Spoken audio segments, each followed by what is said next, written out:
জীবনে আমরা কতই না ভুল করি, তারপরেও কিন্তু সেই ভুলগুলো আমরা অনবরত করেই যাই।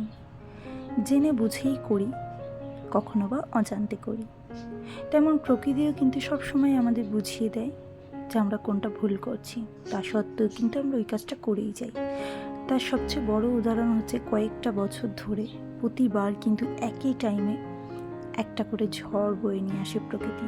তার আলাদা আলাদা নাম থাকলেও এবারের নামটা কিন্তু রেমাল। হ্যাঁ বন্ধুরা, রেমালে কিন্তু অনেক ক্ষতিগ্রস্ত হয়েছে, বিশেষ করে বাংলাদেশে এবং উপকূলে যারা থাকে, নদী উপকূলে, সমুদ্র উপকূলবর্তী, তাদের প্রচণ্ড পরিমাণে ক্ষয়ক্ষতি হয়েছে। কিন্তু আমাদের এখানে খুব একটা প্রভাব না পড়লেও বেশ কিন্তু মাঝরাতে হাওয়া বয়েছিল, যার জন্য অনেক গাছগাছালি নষ্টও হয়েছিল। বাট এবারে আমাদের এখানটায় কিছুই তেমন হয়নি। তো পেয়ারা গাছটা দেখতেই পাচ্ছ একদম ভালোই আছে, নালে কিন্তু পেয়ারা গাছটা পেয়ারা ঝাঁকে ঝুঁকে গেছিলো। তো ভেবেছিলাম পেয়ারা গাছটা মনে হয় ভেঙে গেছে, কিন্তু সকালে উঠে দেখি না, ঠিক আছে। আর অঝোরে বৃষ্টি সারাদিন ধরে বয়ে যাচ্ছে, ওয়েদারটা ভালো, কিন্তু তারপরও যাদের ক্ষতি হয়েছে তাদের জন্য বড্ড খারাপ লাগছে। গুড মর্নিং বন্ধুরা, welcome back to my channel. তোমরা কেমন আছো? আশা করছি তোমরা সকলে খুব ভালো আছো, সুস্থ আছো। ছোটোদের ভালোবাসার, বড়দের আশীর্বাদ সাথে নিয়ে এখন থেকে ব্লগটা স্টার্ট করলাম। আই হোপ ব্লগটা দেখতে তোমাদের খুব ভালো লাগবে। সকাল সকাল আমার নতুন গাছে দুটো ফুল ফুটেছে, সেটা তোমাদের সঙ্গে একটু শেয়ার করলাম। আর বৃষ্টি ভেজা দিনে ফুল গাছ দেখতে কিন্তু ভীষণ ভালো লাগে। আর এখানে দেখো আমার পুটুসোনা বদমাইশি করছে, ওকে মুড়ি খেতে দিয়েছি, ও না খেয়ে ও বৃষ্টি দেখতে বাইরে চলে গেছে। সত্যি বাইরে ওয়েদারটা খুবই সুন্দর, খুবই ভালো লাগছে, কিন্তু যেখানে ওই যে বললাম ক্ষয়ক্ষতি হয়েছে সেখানটার জন্য বড্ড খারাপ লাগছে। আর এখানে দেখো আমার যে সুজিরা আছে, তার মধ্যে সুজি না উড়ে গেছে, সিজু আছে। আর যে নতুন পাখিদের মধ্যে, তাদের মধ্যে একজন ডিম দিয়েছে, আর সেটাকেই তা দিচ্ছিল। অনেক চেষ্টা করলেও তোমাদের সঙ্গে দেখাতে পারলাম না। যখন ফাঁকা থাকবে তখন আমি তোমাদের সাথে শেয়ার করব। আর ওদিকে পুটুসোনা বাধ্য হয়ে এসে কিন্তু মুড়িটা খেয়ে নিল। তারপর ফুলটা তুলে নিয়ে এসে দেখো আমি গোপুসোনাকে পুজো দিতে বসছি। নতুন গাছের ফুল আর দুটো ফুটেছে, দুটোই তুলে নিয়ে এসে গোপুসোনার জন্য। তো সকাল সকাল একটু গোপুসোনাকে দিয়ে দিই। দেখো দুটো ফুল দিয়ে বেশ সুন্দর লাগছে কিন্তু। আর এই ফুলগুলো না টগর ফুল, কিন্তু মোটা ফুলের, মোটা পাপড়ি ফুলগুলো বেশ ভালো লাগে। আর এখানে দেখো দুষ্টুটার অবস্থা, প্রচণ্ড বদমাইশি করে বিশ্বাস করো, কিন্তু ঘরটা না ভীষণ ভরে থাকে। আর এখানে দেখো আমি কিন্তু একেবারে রান্না করে নিয়েছি সকালের।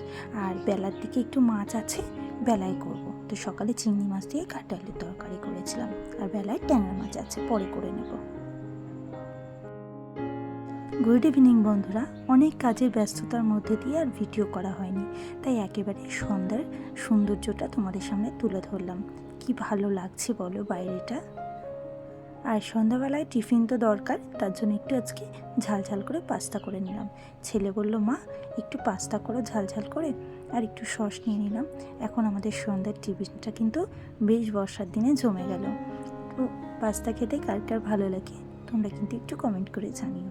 আমার ছেলে ভীষণ ভালো খায়, আমি মোটামুটি খাই, খুব একটা ভালো যে তা নয়।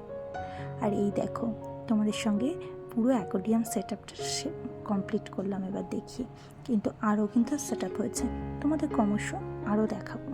আপাতত যেটা আগের ছিল সেটাই দেখালাম, এরপরে যেটা করেছি সেটা নেক্সট ভিডিওতে তোমাদের দেখাবো।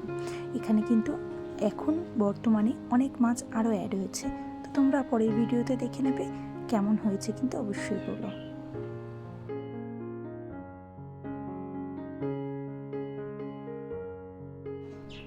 তো বন্ধুরা, আগের দিনের ভিডিওটা না অনেকটা ছোট হয়ে গেছিলো, কিছুই তেমনভাবে নিতে পারিনি। তো ভাবলাম পরের দিনের ভিডিওটা তোমাদের সঙ্গে এর সঙ্গে অ্যাড করে আমি শেয়ার করে দিই। পরের দিন সকাল সকাল না রোদ ওঠাতেই তাড়াতাড়ি করে কাজ সেরে নেবো ভাবলাম। তাই সকালবেলা যেহেতু ভাত খাবো আজকে, তো তার জন্য কিন্তু একটু কুমড়ো ফুলের বড়া করলাম। তোমাদের দাদাভাই আজকে বাড়ি আছে, আর ওই কুমড়ো ফুলের বড়া খুব ভালোবাসে, তাই সকালে টিফিনের জন্য একটু কুমড়ো ফুলের বড়া ভেজে নেবো, একটু আলু সেদ্ধ দিয়ে ডাল সেদ্ধ দিয়ে খাওয়া হয়ে যাবে। আর এখানে দেখো বড় করে চিংড়ি মাছ এনেছে আজকেও, তো এটা চিংড়ি সর্ষে করবো পরে। আর দেখো বাইরে রোদ উঠে গেছে, কেউ বলবে যে ঝড় হয়েছিল এরকম। এই হচ্ছে ব্যাপার প্রকৃতির, যখন যেরকম রূপ নেয় সেটাকে আমাদের মেনে নিতে হয়, তাই না? কিন্তু আমরা তো অনেক ভুলভ্রান্তি করি, যেমন গাছ কেটে দিই, গাছ লাগাই না। সেগুলো যদি আমরা ঠিকঠাক করতে পারি তাহলে কিন্তু এই ঝড়ের প্রকোপ থেকে আমরা ভবিষ্যতে একটু হলেও বাঁচবো। সেটাই আমরা সবচেয়ে বড় ভুল করি। এই ভুলটা আমরা চোখে দেখতে পাই কত ক্ষয়ক্ষতি হচ্ছে, তারপরে কিন্তু এই ভুলটা করেও কিন্তু আমরা শোধরানোর একদমই বিন্দুমাত্র নাম করছি না। এটা কিন্তু সবাইকে সচেতন হতে হবে, সবাইকে গাছ লাগাতে হবে। আর গাছকে না কেটে গাছকে যতটা পারবে বাড়িতে সেভ করে রাখার চেষ্টা করবে, নতুন নতুন গাছ অ্যাড করবে। তাহলে দেখবে এই প্রকৃতির থেকে একটু বাঁচবে, নিজেরাও গরম থেকে একটু বাঁচবো। তো ওখানে দেখো আমার ঘরের সমস্ত কাজ হয়ে গেছে, তোমাদের সঙ্গে একটু শেয়ার করে দিয়েছি। আর আমার না বার্থডেতে আমার ননদ কিছু দেয়নি তখন, তাই এবারে ও আমাকে প্রতিবারই আমাকে পরে কিছু না কিছু দেয়। তো এবারেও সেরকম একটা পার্স আমাকে এনে দিয়েছে। তো পার্সটা খুবই সুন্দর, আমার পার্সের খুব দরকারে ছিল, কিনবো করে না কেনা হয় না। মাঝে মাঝে দেখবি ছোটোখাটো জিনিস কেনা একদম হয় না। আর আমি দেখেছি আমার যেটা প্রয়োজনীয় হয় সেটা কোনো না কোনোভাবে আমার কাছে এসে পৌঁছে যায়।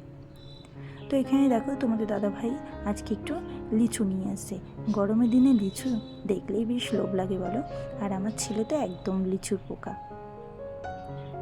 তো এই দেখো আবারও চেষ্টা করলাম দেখানোর, এখনও কিন্তু তা দিয়ে যাচ্ছে, আর তাই দেখাতে পারলাম না।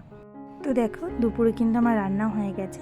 সকালের গাটি আলুর তরকারি ছিল আর মোচা করেছি, আর সাথে কিন্তু চিংড়ি শস্য করেছিলাম।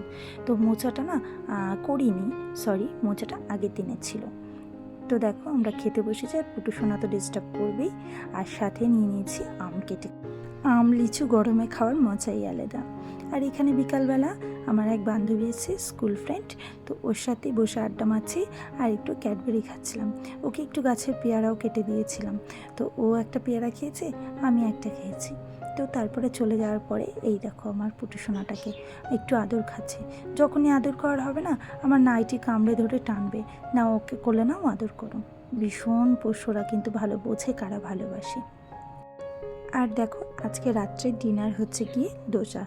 তো তোমাদের দাদাভাই খেয়ে এসে আর কিন্তু ঘরে চলে নিয়ে এসে, আমি বাইরে খাওয়ার যেহেতু খুব একটা খাই না, তাই একটুখানি খেয়ে আরটা কিন্তু ছেলেই খেয়েছে। তো চলো বন্ধুরা, আজকের মতো ভিডিওটা এই পর্যন্তই।